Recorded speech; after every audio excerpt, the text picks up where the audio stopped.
नमस्कार दोस्तों, स्वागत है आप सभी का एक बार फिर से टीचर सॉल्यूशन के यूट्यूब चैनल पे। बीएड को प्राइमरी में शामिल करने की जो मुहिम है वो शुरुआत उसकी हो चुकी है फिर से। और उसका जो सबसे पहला स्टेप है वो है आपका ये ट्विटर कैंपेन, जो कि आपका 15 तारीख को सुबह 10 बजे होने जा रहा है। ठीक है, इस पे पूरी डिटेल की बात करेंगे। और बहुत सारे छात्र ऐसे हैं जो मेरे चैनल पे पूछते रहते हैं कि सर क्या बीएड प्राइमरी में शामिल होगा, सर क्या चांसेस हैं बीएड के प्राइमरी में शामिल होने के। तो आज इस वीडियो में मैं उसका भी जवाब आपको बिल्कुल तरीके से और फुल मतलब लॉजिक के साथ मैं देने वाला हूं कि हाँ, बहुत सारी चीजें हैं बीएड को प्राइमरी में शामिल करने की जो अभी कुछ ही दिनों के अंदर हुई हैं। और बहुत सारे चांसेस हैं कि हाँ, बीएड आपका प्राइमरी में शामिल हो जाएगा। लेकिन बस आपको कुछ ही काम करने पड़ेंगे, यानी कि आपके पास बहुत कम टाइम है और आपको 2-3 काम करने हैं। और बहुत सारी चांसेस हैं, बहुत सारी पॉसिबिलिटी है कि आपका जो बीएड है वो प्राइमरी में शामिल हो जाए। तो चलिए फटाफट से वीडियो को स्टार्ट करते हैं। चैनल पे नए हैं तो चैनल को सब्सक्राइब कर लीजिएगा और बेल आइकन को प्रेस कर लीजिएगा, जिससे कि आपके पास वीडियो के नोटिफिकेशन आते रहे। सबसे पहले हम बात करेंगे भाई आपके इस ट्विटर कैंपेन की, जो आपका होने जा रहा है 15 तारीख को, 15 जून 2024 सुबह 10 बजे। ठीक है, इसका जो हमारा हैशटैग रहेगा वो आपका रहेगा 1 करोड़ बीएड वांट पीआरटी। यानी कि इसका मतलब क्या है? इसका मतलब यही है कि भारत में जो 1 करोड़ बीएड डिग्री धारी हैं वो चाहते हैं कि उनको प्राइमरी में शामिल किया जाना चाहिए। ठीक है ना, सबसे बड़ी बात तो ये।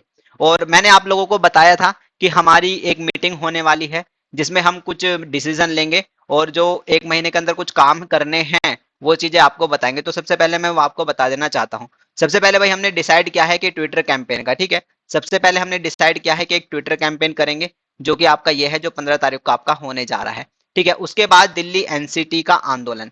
ठीक है, इसके बाद होगा हमारा दिल्ली एनसीटी का आंदोलन होगा। ठीक है, अब इसमें क्या रहेगा, क्योंकि जब हमारी टीम बीएड वेलफेयर एसोसिएशन पिछली बार जब दिल्ली गई थी और एनसीटी के अंदर हमारे कुछ साथी गए थे, तो एनसीटी ने उस टाइम पे उनको यही कहा था कि आप लोग केस करिएगा, हम आपका 100% साथ देंगे। तो भैया केस तो हो चुका है, आपको पता ही है, हमारी रिव्यू की डेट लग चुकी है जो कि 12 जुलाई है, वो भी मैं आपको दिखा दूंगा। ठीक है, तो 12 जुलाई आपके रिव्यू की डेट लग चुकी है, तो केस भी लग चुका है। तो अब एनसीटी का क्या कहना है, क्या वो हमारे साथ आ रहे हैं, क्या वो अपना वकील हमारे साथ भेजेंगे, या वो केंद्र सरकार पे दबाव बनाएंगे कि तुषार मेहता जी हमारी रिव्यू में पैरवी करें, जो कि एक बहुत ज्यादा प्लस पॉइंट होगा अगर ऐसा होता है तो। ठीक है, तो दूसरा स्टेप हमारा ये रहेगा। पहला स्टेप हमारा ट्विटर कैंपेन, दूसरा स्टेप हमारा दिल्ली आंदोलन, और तीसरा स्टेप हमारा रहेगा भाई आपका लखनऊ जनता दरबार। ठीक है, लखनऊ जनता दरबार के बारे में भाई आपने बहुत सुना होगा, क्योंकि जैसा कि भाई आप सभी को पता ही है कि सरकार जो आपकी बैकफुट पे है। ठीक है ना, लखनऊ जनता दरबार आजकल लग रहा है जिसमें आपके सीएम योगी योगी आदित्यनाथ, जो कि यूपी के मुख्यमंत्री हैं, ठीक है, वो बच्चों की काफी बातें सुन रहे हैं, क्योंकि उनको पता है भाई वोट की चोट उनको मिल चुकी है। ठीक है, और कहीं ना कहीं युवा उनसे हताश भी है और मतलब गुस्से में भी है। ठीक है, तो जनता दरबार में एक आंदोलन लग, यानी कि लखनऊ में भी एक आंदोलन करने की बहुत तगड़ी योजना बनाई जा रही है। ठीक है, अभी मैंने आपको बता दिया ये आपका ट्विटर का कैंपेन। जब एनसीटी आंदोलन की बात होगी वो मैं आपको कुछ दिन में बता दूंगा, और फिर लखनऊ जनता दरबार की। चौथा स्टेप जो रहेगा भाई हमारा, जो 12 जुलाई की जो हमारी डेट लगी है रिव्यू पेटिशन की। ठीक है, 12 जुलाई जो रिव्यू पेटिशन की जो हमारी सुनवाई की डेट लगी हुई है वो सबसे ज्यादा इंपॉर्टेंट रहेगा। ठीक है, तो ये तो कुछ आपके काम होने जा रहे हैं, और जिसका पहला स्टेप है वो है आपका ये ट्विटर कैंपेन, जो कि 15 तारीख को होने जा रहा है। ठीक है, अब बात करते हैं भाई पॉजिटिव चीजों की। ठीक है, पॉजिटिव चीजों की बात करेंगे, जो कि बहुत सारी चीजें पॉजिटिव निकल के आई हैं बीएड के लिए अभी कुछ ही दिनों में, और जिससे आपका जो बीएड है वो 100% आपका प्राइमरी में शामिल हो जाएगा। लेकिन आपको भाई उसके लिए काम करना पड़ेगा, वर्क मांगता है, कोई भी चीजें भाई आपका काम मांगती हैं, ऐसे तो कुछ भी नहीं होता है ना। अगर मैं आपका कह दूं, क्योंकि बहुत सारे बच्चे पूछते हैं सर कितने चांसेस हैं कि बीएड प्राइमरी में शामिल हो जाएगा, है ना सर, क्या बीएड प्राइमरी में शामिल होगा। भाई चांसेस तो 100% होते हैं हर चीज के, लेकिन वो क्या है, काम मांगता है। ठीक है, अगर मैं आपको कहूं कि क्या आपकी नौकरी लगेगी, तो आपका जवाब ना हाँ होगा ना ना होगा, आप बिल्कुल साइलेंट हो जाएंगे, है ना। लेकिन आपके अंदर से एक आवाज जरूर आएगी कि हाँ अगर मैं पढ़ूंगा तो हाँ मेरी नौकरी जरूर लगेगी, है ना। तो वही चीज है भाई, अगर हम काम करेंगे ना तो बीएड भी प्राइमरी में शामिल हो जाएगा, और अच्छे तरीके से काम करेंगे। और काम करना है सिर्फ 1 महीने का ही टाइम है, 1 महीने का ही टाइम है, इससे ज्यादा टाइम है भी नहीं अब, है ना। तो 1 महीने के अंदर आपने ये 2-3 काम जो कर लिए, जो मैंने अभी पीछे आपको बताए हैं, तो बहुत ज्यादा पॉजिटिव चांस है कि आप बीएड का प्राइमरी में शामिल होते हुए आप देख सकते हो। ठीक है, अब सबसे बड़ी चीज जो पॉजिटिव निकल के आई है, पहली चीज तो यही, जो सरकार को वोट की चोट लगी है इस बार लोकसभा चुनाव 2024 में, जो जनता ने सरकार को वोट की चोट दी है, और ये सभी को समझ में आ गया, और खासकर बीजेपी जो आपकी सरकार है उसको तो ये समझ में आ ही गया है कि कहीं ना कहीं युवा हमारा परेशान है। वो उसका परिणाम आप देख रहे हो कि योगी आदित्यनाथ किस तरह से फटाफट भाई वैकेंसीज का अनाउंसमेंट करते जा रहे हैं, ठीक है ना। और कहीं ना कहीं युवाओं को वो खुश करना चाहते हैं वैकेंसी देके। अब आप वैकेंसी में भागीदार बनना चाहते हैं नहीं चाहते हैं वो आपके ऊपर है, ठीक है। एक तो सरकार को जो वोट की चोट मिली है, सबसे पहली बात। दूसरी चीज, जो लास्ट सुनवाई हुई थी बीएड की एमपी की, मध्य प्रदेश की, यानी कि मध्य प्रदेश से बीएड जीत के गया है। यानी कि अगर बीएड की मैं लास्ट लड़ाई की बात करूं तो यहाँ पे बीएड जीत कर गया है, ना कि हार कर। तो आप कैसे कह सकते हो कि बीएड प्राइमरी में शामिल नहीं होगा? यानी कि जो फाइनल आउटकम था, फाइनल रिजल्ट था बीएड का, वो बीएड मध्य प्रदेश से जीत के गया है, ठीक है ना। तो ये कहीं ना कहीं पॉजिटिव न्यूज है। तीसरी चीज पॉजिटिव न्यूज क्या है? सुप्रीम कोर्ट का जो आपके जज थे सुधांशु धूलिया जी, उनका ये कहना कि हाँ ठीक है, जो सिलेक्टेड बीएड कैंडिडेट है, जो सिलेक्टेड बीएड कैंडिडेट है उनको क्या ब्रिज कोर्स करा दो, है ना, उनको ब्रिज कोर्स करा दो। तो उनका ये कहना कि उनको ब्रिज कोर्स करा दो जो सिलेक्टेड कैंडिडेट हैं। तो ये भी कहीं ना कहीं एक बहुत बड़ी पॉजिटिव न्यूज है, मैं बताऊंगा कैसे, ठीक है। और चौथी चीज भाई, चौथी चीज जो हमारी 12 तारीख की, 12 जुलाई की जो रिव्यू डेट लगी है, चौथी चीज 12 जुलाई की रिव्यू डेट लगी है ये, है ना। क्योंकि बहुत सारे बच्चे ये कह सकते हैं, क्योंकि आप देखो भाई, जो हमारी वीडियो है वो बीएड वाला भी देखता है, बीटीसी वाला भी देखता है, ठीक है। और बहुत सारे बीटीसी वाले आपको हमेशा गुमराह करेंगे ही करेंगे। हो सकता है इस वीडियो के नीचे एक हाथ डीएलएड का बंदा या बीटीसी का बंदा ये कह दे कि कुछ नहीं होगा, सुप्रीम कोर्ट का जजमेंट है, आ चुका है, चेंज नहीं होगा। लेकिन आपको ये भी पता होना चाहिए, जो रिव्यू का होता है, ठीक है, जो रिव्यू पेटिशन होती है, वो भी आपका सुप्रीम कोर्ट का ही एक क्या है, ऑप्शन है। यानी कि सुप्रीम कोर्ट ही एक रिव्यू का आपको ऑप्शन देती है कि अगर आप जजमेंट को चेंज कराना चाहते हैं, ये बात आपके जस्टिस बोस ने ही कही थी एक सुनवाई में, कि if you want alteration the judgement then you come the review, है ना। तो उन्होंने कहा था कि भैया अगर आप जजमेंट को चैलेंज करना चाहते हैं या चेंज कराना चाहते हैं, अल्टरेशन चाहते हैं, तो रिव्यू में आओ, है ना। तो रिव्यू की डेट वही लग चुकी है, जो कि मैंने आपको हमेशा बताया है, अभी पिछली वीडियो में भी, अभी तो ये सारी चीजें एक बीएड के डिग्रीधारी के लिए बहुत ज्यादा पॉजिटिव हुई हैं, ठीक है ना। अब एक अभी हाल ही में एक पॉजिटिव न्यूज निकल के आई, बहुत ज्यादा पॉजिटिव न्यूज, जो कि कहीं ना कहीं बीएड के केस के लिए भी कहीं ना कहीं पॉजिटिव हो सकती है, ठीक है, वो भी समझिएगा। ये आया निकल के कि 21 वर्ष लड़ने के बाद बीटेक वालों को जेई भर्ती में मौका। तो यहाँ पे भी एक केस चल रहा था जिसमें 21 साल लग गए और उसमें बीटेक वाला जीत गया, यानी कि यहाँ पे भी डिग्री वाला जीत गया है एक डिप्लोमा वाले से। यहाँ पे लॉजिक क्या था? लॉजिक ये था कि जो मौके, यहाँ पे मौके का लॉजिक दिया जा रहा था कि किसके पास कितनी वैकेंसी में ज्यादा मौके हैं। तो जो बीटेक वाला था, यानी कि जो डिग्री वाले थे, उनका यही कहना था कि जो डिप्लोमा वाले हैं, है ना, जो डिप्लोमा जो डिप्लोमा वाले हैं, उनके पास ज्यादा वैकेंसी में मौके होते हैं हमसे ज्यादा, तो हमें भी जेई के पेपर में बैठने का मौका दिया जाए, ठीक है। तो वो 21 साल तक केस लड़ा बीटेक वालों ने, तो फाइनली अब बीटेक वालों की वहां पे जीत हो गई और उनको जेई की वैकेंसी में बैठने का मौका मिल गया है ना, जो कि सुप्रीम कोर्ट ने फिर देखा कि हाँ सच में इनके पास ज्यादा मौके हैं।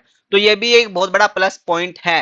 क्यों है ये एक प्लस पॉइंट? क्योंकि अभी तक अगर मैं बीएड की जितनी भी सुनवाई हुई है, जितनी भी हियरिंग हुई है बीएड की सुप्रीम कोर्ट के अंदर, उसमें भी मौके की बात जरूर की गई है। चाहे किसी भी हियरिंग की मैं बात कर लूं, 11 अगस्त 2023 से लेके अब तक मध्य प्रदेश तक की हर एक हियरिंग में कहीं ना कहीं मौके की बात जरूर हुई है। चाहे वो आपका डीएलएड का वकील करता हुआ आपको सुना हो, चाहे आपने जस्टिस सुधांशु धूलिया के मुंह से सुना हो, उन्होंने भी ये बात कही है कि हाँ, क्योंकि देखो अगर वकील करे तो कोई बात नहीं, लेकिन अगर हाँ जस्टिस आपके जो सुप्रीम कोर्ट के जस्टिस है, अगर वही ये कह दे चलिए कोई बात नहीं कि डीएलएड के पास कम मौके हैं और बीएड के पास ज्यादा मौके हैं, इसका मतलब मौके की बात भी कहीं ना कहीं इंपॉर्टेंट रहती है। लेकिन वो सीधी सी एक अलग बात है कि हाँ उनके पास झूठा डाटा है, क्योंकि मीनाक्षी अरोड़ा हमेशा वहां पे सुप्रीम कोर्ट में झूठ बोलते हैं, इसलिए उनको ये पता है कि जो मौके हैं ज्यादा बीएड वाले के पास है और डीएलएड वाले के पास कम है। वो तो सारी चीजें वहां पे क्लियर हो जाएंगी। अब ये कैसे क्लियर होगा ना, अब यहाँ पे क्या है कि एक जो डीएलएड का जो बीटीसी के जो छात्र हैं, ठीक है, वो आपको फिर से गुमराह कर सकते हैं। वो क्या कह सकते हैं कि भैया मौके की बात तो है ही नहीं, मौके की बात तो है नहीं, बात है क्वालिटी एजुकेशन की, ठीक है। अब किस तरह से जो हमारा 12 जुलाई का जो रिव्यू की डेट लगी है, ठीक है, मैं थोड़ा सा आप लोगों के साथ इसलिए डिस्कशन कर रहा हूं ताकि आपको थोड़ा चीजें समझ में आए, और जो आपके डाउट है, जो आपका सबसे बड़ा डाउट है कि क्या सर बीएड प्राइमरी में शामिल होगा, उसका जवाब देने के लिए मैं आपके साथ ये डिस्कशन कर रहा हूं। जो हमारी 12 तारीख को जो सुनवाई लगी हुई है, ठीक है, उसमें ये सारे पॉइंट हमें भाई क्या करने पड़ेंगे, काउंटर करने पड़ेंगे, ठीक है।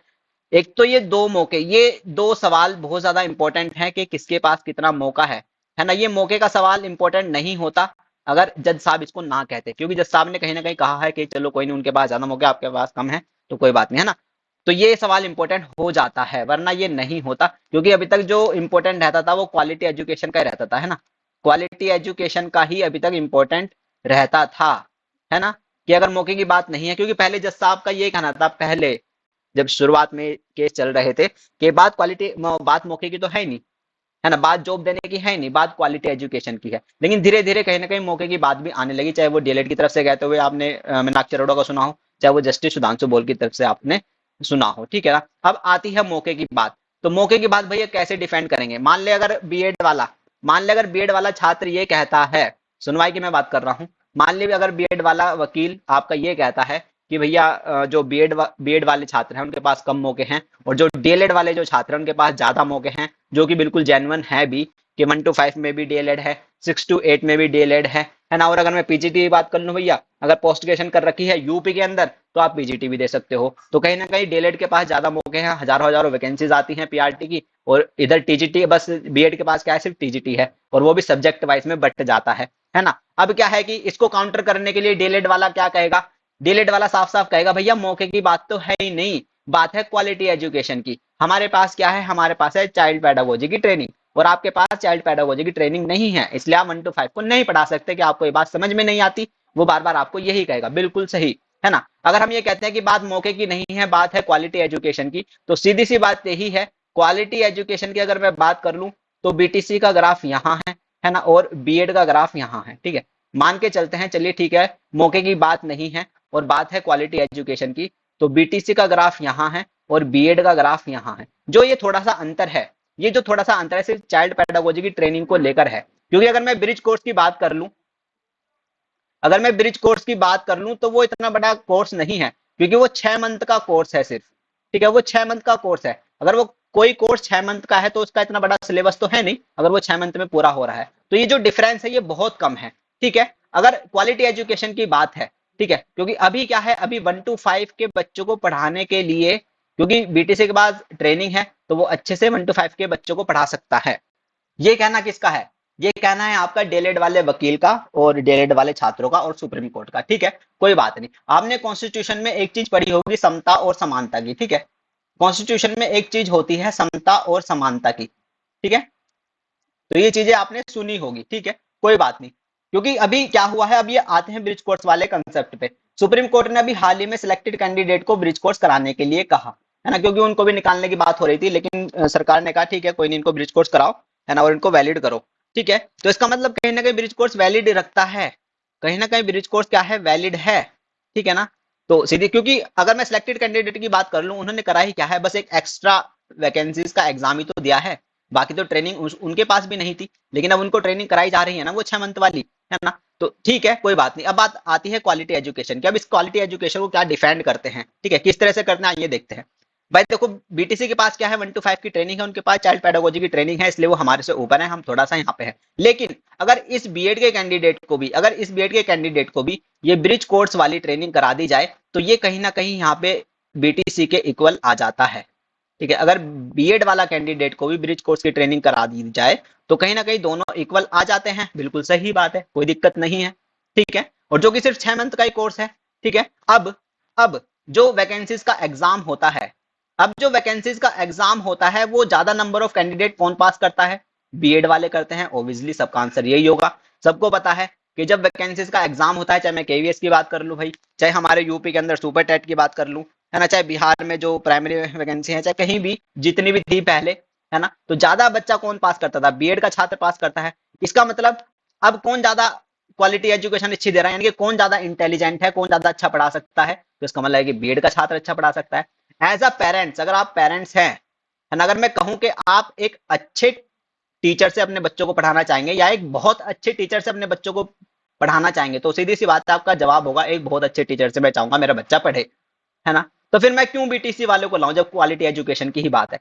जब ब्रिज कोर्स करके हमने समानता, समता और समानता का कंसेप्ट लगा के दोनों को यहाँ पे बराबर कर दिया, और बात है एक बच्चे के भविष्य की, उसके मौलिक अधिकार की, यानी कि जब दोनों चीजें बराबर हो जाती हैं, यानी कि बीटीसी तो है ही वहां पे, और ब्रिज कोर्स करके बीएड वाला भी जब वहां पे आ जाता है, और मौलिक अधिकार यहाँ पे डिफेंड हो गया, यानी कि मौलिक अधिकार यहाँ पे अब हनन नहीं होगा।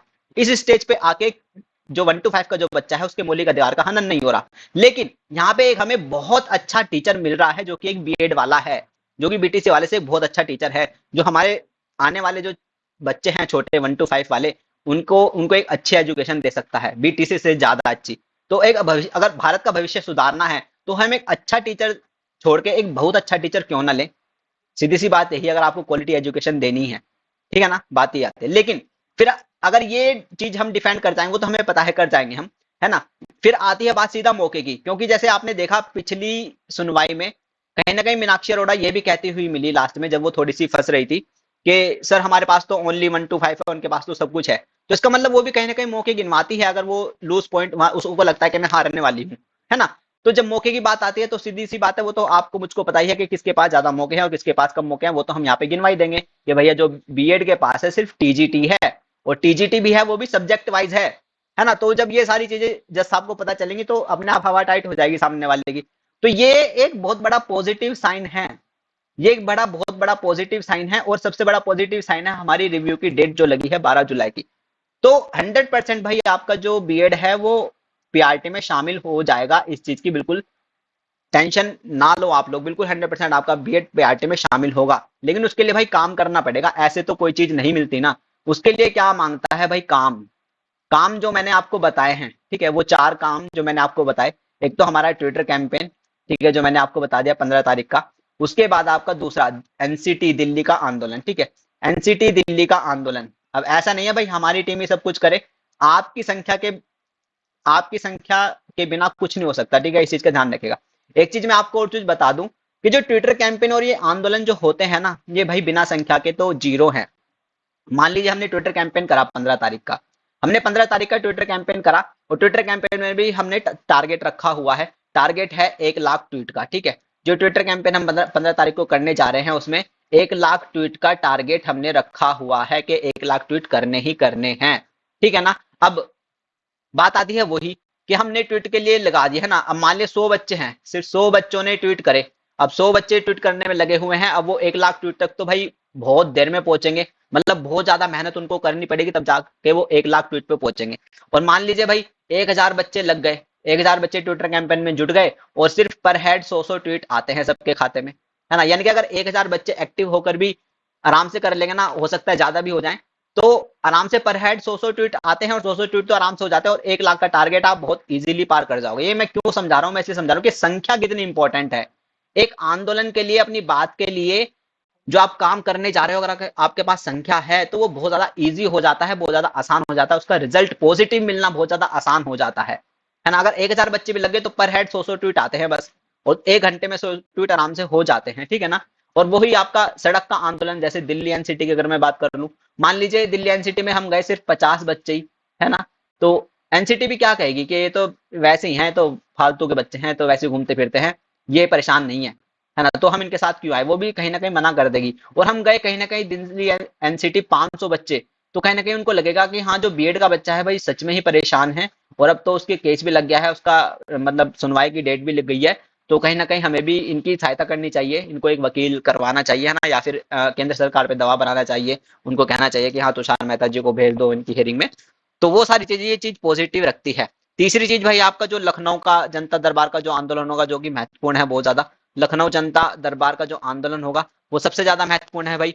उसमें तो भाई संख्या चाहिए चाहिए, है ना, वहां भी, क्योंकि वहां पे भी हम बहुत सारी बात रखेंगे कि जो उत्तर प्रदेश की जो सरकार है और जो हमारी रिव्यू की, क्योंकि ये सारी चीजें हम रिव्यू की अपनी सुनवाई से पहले पहले करने जा रहे हैं। तो उत्तर प्रदेश की जो सरकार है क्या हमारे लिए वकील उतार के देगी रिव्यू के लिए, एक तो ये बात करेंगे, ठीक है। और क्या उत्तर प्रदेश की सरकार केंद्र सरकार को कहेगी कि हाँ तुषार मेहता जी को भेज दो, है ना, इनकी सुनवाई है ये। और दूसरी चीज, क्या उत्तर प्रदेश की सरकार जो वैकेंसीज ला रही है, क्या जूनियर की भी वैकेंसी लाएगी, या जो पीआरटी की वैकेंसी है उसमें कुछ शामिल करेगी, ऐसा कुछ करने जा रही है ना। तो बहुत सारी चीजें हैं जो वहां पे मांग रखी जाएंगी, ठीक है ना। लेकिन वही सारी चीजें भाई काम करने से ही बनेगा सारी चीज, ठीक है। काम अगर आप लोग करोगे, क्योंकि 1 महीने का टाइम है, इस 1 महीने में अगर आप लोगों ने काम कर लिया ना, तो 100% आप लोग पीआरटी के अंदर शामिल हो जाओगे, जो सारी चीजें मैंने आपको समझा दी। चौथा काम भाई, चौथा काम जो हमारा 12 जुलाई को जो डेट लगी है, ठीक है, सुनवाई की, ठीक है, अगर रिव्यू एक्सेप्ट होती है और सुनवाई होती है तो भैया फिर तो, क्योंकि उसके लिए चाहिए आपको पता है एक बड़ा वकील, है ना, बड़ा वकील। और बड़ा वकील को क्या चाहिए भैया, फंड। तो फंड से आप जितना हमारा सहयोग करोगे तो उतने अच्छे अच्छे वकील हम उस दिन उतार देंगे, और उतनी अच्छी बात वो आपके लिए रख देंगे। क्योंकि जो हमारी ड्राफ्टिंग है भाई, एक बार अगर हमारी सुनवाई हो जाती है, मतलब सीधी सी बात है, अगर हमने बड़ा वकील हम करने में कामयाब हो जाते हैं, कामयाब हम तभी होंगे जब हमारा आप सपोर्ट करोगे, ऐसे हम कामयाब नहीं होंगे। ये सारे काम आपके बिना अधूरे हैं। चाहे वो आपका ट्विटर कैंपेन हो, ये भी आपके बिना अधूरा है, एनसीटी का आंदोलन हो, ये भी आपके बिना अधूरा है, लखनऊ हो, ये भी आपके बिना अधूरा है, और जो जुलाई में सुनवाई होनी है उसमें जो वकील उतारने हैं बड़े बड़े, है ना, उसके लिए जो पैसा इकट्ठा करना है भाई, वो भी आपके बिना अधूरा है, ठीक है ना। तो अगर आप ये काम करवा देते हो, हमें अच्छे अच्छे वकील करवा देते हो, ठीक है, तो 100%, क्योंकि जो ड्राफ्टिंग है उसमें जो चीजें मेंशन है, जो आपका 11 अगस्त 2023 को जो आपका जजमेंट आया था, उसके जो लूज पॉइंट है और किस किस तरह से एक बीएड वाला क्वालिटी एजुकेशन दे सकता है, वो सारी चीजें जैसे मैंने आपको अभी समझाई, ठीक है ना, और जो मौके हैं वो किसके पास ज्यादा हैं, और जो हम तो कह ही नहीं रहे, सबसे बड़ी बात तो जो बीएड वाला है वो तो ये कह ही नहीं रहा कि 11 अगस्त 2023 के बाद के जो बीएड वाले हैं उनको शामिल करो, नहीं, हम तो ये कह रहे हैं कि 11 अगस्त 2023 तक जिसने बीएड में इनरोल कर लिया था उसको शामिल करो, क्योंकि उस बच्चे की कोई गलती नहीं है, उसने 2018 के गजट को देख के बीएड करा था। अगर 2018 का गजट बीएड को प्राइमरी में शामिल नहीं करता तो बच्चा इतना एक्टिव है, इतना नॉलेज रखता है कि उसे बीएड नहीं करनी चाहिए, क्योंकि 2018 का गजट उसको प्राइमरी के अंदर शामिल कर रहा था, इसलिए उसने कर लिया। इसलिए उन बच्चों को तो शामिल कर ही लो आप लोग, है ना, क्योंकि और किस तरह से क्वालिटी किस तरह से शामिल कर लो, फिर वही ब्रिज कोर्स करा के शामिल कर लो, क्योंकि ब्रिज कोर्स करा के जो अंतर है एक चाइल्ड पेडागोजी की ट्रेनिंग का वो खत्म हो जाता है, और उसके बाद जो अच्छी क्वालिटी एजुकेशन देता है वो बीटी से ज्यादा बीएड वाला देता है। अंडरस्टैंड, आई थिंक आपको चीजें अब क्लियर हो रही होंगी। तो वही सारी चीजें हैं, ये चीजें बहुत समझानी जरूरी है, और इसको एक बड़ा वकील ही वहां पे डिफेंड कर सकता है। सारी चीजें मैंने आप लोगों को समझा दी, ठीक है, एक एक चीजें मैंने आपको समझा दी। ये 12 जुलाई की जो हमारी रिव्यू पिटीशन की भाई डेट लगी हुई है वेलफेयर एसोसिएशन की, अभी तक भाई बहुत सारे बच्चे ये कहते थे कहाँ है आपकी रिव्यू की, मतलब सुनवाई होगी नहीं होगी, बहुत सारे लोग ये भी कहते थे कि इनकी सुनवाई की डेट नहीं लगेगी, ये है वो है, झूठ बोलते हैं, लेकिन सबको पता है भाई कौन काम कर रहा है कौन नहीं, ठीक है। तो सारी चीजें मैंने आप लोगों को समझा दी, और ये सबसे बड़ा पॉइंट जो भाई निकल के आया है कि किस तरह से बीटेक वालों को एक मतलब डिप्लोमा में जो जेई की वैकेंसी है उसमें मौका मिला है, तो वही है, कहीं ना कहीं मौके इंपॉर्टेंट रहते हैं भारत के अंदर, क्योंकि भाई बेरोजगारी बहुत है, सभी को नौकरी चाहिए कहीं ना कहीं, और मौके तो ऐसे नहीं मिल रहे ना। मौका यार एनसीटी ने मौका भी ऐसे नहीं दिया, एनसीटी ने भी बीएड को ब्रिज कोर्स करा के प्राइमरी के अंदर लाया था, ऐसे फालतू में तो एनसीटी नहीं लाया था ना। अगर देखें एनसीटी भी को भी अगर हम देखें तो एनसीटी भी ऐसा तो है नहीं कि बीएड को सीधा वो लिया, उसने ब्रिज कोर्स का प्रावधान किया, भले उसने ना कराया हो, है ना, ना सिलेबस निकालो जो भी है ना, लेकिन कहीं ना कहीं भाई ब्रिज कोर्स करा रखा है, उसकी मार्कशीट वो सारे सबूत हमने अपनी ड्राफ्टिंग में लगा रखे हैं कि हाँ ब्रिज कोर्स कराया है ना। तो वो सारी चीजें मैं आपको बता रहा हूँ ताकि आपके अंदर पॉजिटिविटी आए, ठीक है। तो बीएड कहीं ना कहीं ब्रिज कोर्स करा के ही तो हम ला रहे हैं प्राइमरी के अंदर उसको, ताकि वो यहाँ बीटीसी के इक्वल है, और अब एग्जाम जो आपका होता है वहां पे बीएड ज्यादा नंबर लाता है, सीधी सी बात यही है। और जो आपने पिछली सुनवाई में सुना भी, जस्टिस सुधांशु बोस ने कहा ये तो मतलब फेलियर हैं बीटीसी वाले, ये तो मतलब सीटेट में ये कम नंबर आते हैं, ये तो पास ही नहीं कर पाते सीटेट का, ये सारी ऐसी ऐसी चीजें जस्टिस सुधांशु बोस के मतलब मुंह से सुनते हुए बड़ा मतलब सुकून मिलता है कि हाँ कहीं ना कहीं जज भी को भी कुछ चीजें क्लियर हैं अब, है ना। तो वही सारी चीजें, लेकिन हाँ भाई सबसे ज्यादा इंपॉर्टेंट चीज आपका ये ट्विटर का महाअभियान जो आपका 15 जून को आपका होने जा रहा है, मोस्ट इंपोर्टेंट। वीडियो को अब ज्यादा से ज्यादा शेयर करें, सारी चीजें मैंने आप लोगों को समझा दी। जो आज तक बच्चे ये कहते थे कि सर क्या बीएड प्राइमरी में शामिल होगा, जी हाँ बिल्कुल शामिल होगा, लेकिन उससे पहले वो मांगता है काम, है ना। अगर आप काम करोगे तो बिल्कुल 100% शामिल होगा, वही 4 काम जो मैंने आपको बता दिए ये अगेन यहाँ पे लिखे हुए हैं, ठीक है। अब सबसे बड़ा चीज भाई वीडियो को ज्यादा से ज्यादा शेयर करना है, ज्यादा से ज्यादा वीडियो को शेयर करें ताकि बच्चों के पास इंफॉर्मेशन पहुंच जाए। जितने सोए हुए छात्र हैं आपके बीएड के, देखो शामिल होना सब चाहते हैं, बीएड का हर एक छात्र प्राइमरी के अंदर शामिल होना चाहता है, भले वो जगा हुआ हो या सोया हुआ हो, और चाहे वो लड़का हो या लड़की हो। और कहीं ना कहीं लड़कियां ज्यादा चाहती हैं कि बीएड प्राइमरी के अंदर शामिल हो जाए, और लड़कियां ज्यादा बीएड करा भी है और करती भी हैं, है ना। कहीं ना कहीं भाई आपको भी वीडियो शेयर करनी चाहिए और ट्विटर कैंपेन में भी भाग लेना चाहिए, ठीक है ना, क्योंकि आपकी भी जिम्मेदारी बनती है। तो वीडियो को ज्यादा से ज्यादा शेयर करें ताकि हर एक बच्चे के पास, हर एक बीएड धारी के पास ये वीडियो पहुंचे, और उसको पता चले कि क्या क्या चल रहा है, क्या क्या होने वाला है। और कहीं ना कहीं आप लोग बहुत ही करीब हैं प्राइमरी में शामिल होने के, अगर आपने ठीक से ये काम कर लिया ना तो आप बहुत ही पास हैं प्राइमरी में शामिल होने के, लेकिन आपने काम नहीं किया तो आप बहुत पास होने के बाद भी बहुत दूर हो जाएंगे, इस चीज का भी कोई डाउट नहीं है, ठीक है। इस चीज का ध्यान रखें, जो सच्चाई है मैं वो बोल रहा हूँ, ठीक है। तो वीडियो को ज्यादा से ज्यादा शेयर करें, और सबसे जरूरी बात भाई टेलीग्राम ग्रुप से जुड़ जाए, टेलीग्राम ग्रुप से जुड़ जाए सभी छात्र, ठीक है। जो भी वीडियो देख रहा है, टेलीग्राम ग्रुप का लिंक मैंने आपको कमेंट बॉक्स में दे दिया है। टेलीग्राम से जुड़ना बहुत ज्यादा जरूरी है, क्योंकि टेलीग्राम पे जो इन्फॉर्मेशन है वो आपकी यूट्यूब से जल्दी आ जाती है। यूट्यूब पे हम वीडियो बनाते हैं, अपलोड करते हैं, उसके बाद आपके पास पहुंचती है। टेलीग्राम पे हम फटाफट से मैसेज वहां पे टाइप कर देते हैं, वो आपके पास पहुंच जाता है। और टेलीग्राम पे एक पॉजिटिव चीज ये भी है, आप भी अपनी बात वहां पे लिख सकते हो। टेलीग्राम पे आप भी अपनी बात लिख के हमें बता सकते हो, अपना सजेशन, अपनी इन्फॉर्मेशन की सर ऐसा नहीं ऐसा होना चाहिए, और हो सकता है हमें आपका सुझाव हमसे ज्यादा अच्छा लग जाए, है ना। आपका सुझाव हमें लगे यार नहीं ऐसा, ये तो बच्चा बहुत अच्छा कह रहा है, हाँ ऐसा करते हैं। तो बहुत सारी चीजें हैं, तो टेलीग्राम ग्रुप से जुड़ जाना मस्ट इंपॉर्टेंट है। टेलीग्राम से भाई जुड़ना बहुत ज्यादा इंपॉर्टेंट है, सबसे ज्यादा, ताकि हम सारी चीजें आपको मतलब फटाफट से बता दें और आप भी समझ सको और आप भी हमें अपनी चीजें फटाफट से वहां पे समझा दो, ठीक है, जो भी आपको कहना है। तो टेलीग्राम का लिंक मैंने कमेंट बॉक्स में दे दिया है। बाकी वीडियो को इतने रखते हैं, बहुत ज्यादा वीडियो लंबी हो गई, सारी चीजें मैंने आपको समझा दी, हर एक चीजें मैंने आपको बता दी है, क्या क्या होने वाला है और कैसे कैसे चलने वाला है। और बहुत ज्यादा आप करीब हो पीआरटी के शामिल होने के, इस चीज का, इस चीज में कोई दो राय नहीं है कि पीआरटी के शामिल होने के आप बस 3-4 कदम ही दूर हो। अगर वो आपने इस एक मंथ में कर लिया ना, तो 100% कहीं ना कहीं आप पीआरटी के अंदर शामिल होते हुए आपको कुछ दिनों में दिखेंगे, ठीक है। तो चलिए वीडियो को इतना रखते हैं, बाकी अपना ध्यान रखेगा और मिलते हैं भाई ट्विटर कैंपेन में 15 तारीख को सुबह 10 बजे। हैशटैग रहेगा 1 करोड़ बीएड वांट पीआरटी, ठीक है, जिसको हमें ट्रेंडिंग करना है और 1 लाख ट्वीट हमको करने ही करने हैं उस दिन, ठीक है। ज्यादा जितने ज्यादा बच्चे होंगे उतनी इजीली हम 1 लाख का टारगेट अचीव कर लेंगे, इस चीज का ध्यान रखिएगा, ठीक है। ऐसा मत करना कि यार वो तो कर ही रहा है मैं ना करूं, प्लीज सबको एक मतलब ट्वीट तो करो ही है ना, और करवा दो अपने फ्रेंड से भी, और आपके ही फ्रेंड होंगे भाई बहुत सारे, सबसे करवा दो, ताकि जो 1 लाख का टारगेट है बहुत जल्दी अचीव हो जाए, ठीक है। अच्छा लगेगा हमें भी और एक पॉजिटिविटी मिलेगी, ठीक है। और फिर उसके बाद दिल्ली एनसीटी का आंदोलन जो सबसे ज्यादा महत्वपूर्ण है, उसके बाद फिर लखनऊ जनता दरबार, फिर आपकी सुनवाई की हियरिंग, ठीक है, सबसे ज्यादा महत्वपूर्ण है ना। तो चलिए इतना रखते हैं वीडियो को, बाकी अपना ध्यान रखिएगा। चैनल पे नए हैं तो भाई सब्सक्राइब कर लीजिएगा और बेल आइकन को प्रेस कर लीजिएगा, ताकि आपके पास वीडियो का नोटिफिकेशन आ जाए। कोई भी वीडियो आपकी अब बीएड से रिलेटेड बिल्कुल भी मिस नहीं होनी चाहिए, क्योंकि बहुत सारे इंपॉर्टेंट दिन आपके स्टार्ट हो चुके हैं। सबसे ज्यादा महत्वपूर्ण दिन आपके इस टाइम पे बीएड के कैंडिडेट के चल रहे हैं। और ये सारी चीजें 19 के, अगर मैं 19 की बात कर लूं भाई, बीपीएससी का स्टेट का पेपर है 19 के बाद ही आई थिंक ये आंदोलन हम करेंगे, ताकि बच्चे फ्री हो जाएं थोड़े से, ठीक है ना। और चलिए इतना रखते हैं, बाकी अपना ध्यान रखिएगा और खुश रहिएगा। नमस्ते, टाटा, थैंक यू, धन्यवाद।